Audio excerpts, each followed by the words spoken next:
আসছে আবহাওয়ার খবরে। মৌসুমী অক্ষরেখার প্রভাবে শুক্রবার 9 আগস্ট পর্যন্ত বৃষ্টি উত্তর ও দক্ষিণবঙ্গে বৃহস্পতিবার থেকে বৃষ্টি বাড়বে। শনি ও রবিবার ফের বৃষ্টি বাড়বে দক্ষিণবঙ্গ জুড়ে। মৌসুমী অক্ষরেখা ওড়িশা থেকে ফের বাংলায় অবস্থান করছে। এই অক্ষরেখা নিম্নচাপের মধ্যে দিয়ে উত্তর পূর্ব রাজস্থান হয়ে চুর্ক এবং পুরুলিয়ার পর দীঘার উপর দিয়ে পূর্ব মধ্য বঙ্গোপসাগর পর্যন্ত বিস্তৃত। বুধবার ঝাড়গ্রাম, পূর্ব মেদিনীপুর ও দক্ষিণ চব্বিশ পরগনা জেলার কিছু অংশে মাঝারি বৃষ্টির সম্ভাবনা, বাকি জেলাতে হালকা বৃষ্টির সম্ভাবনা। দার্জিলিং, কালিম্পং জেলায় অতি ভারী বৃষ্টির কমলা সতর্কতা।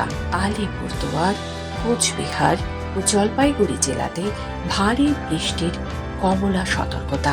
মালদহ ও 2 দিনাজপুরেও মাঝারি বৃষ্টির সতর্কতা।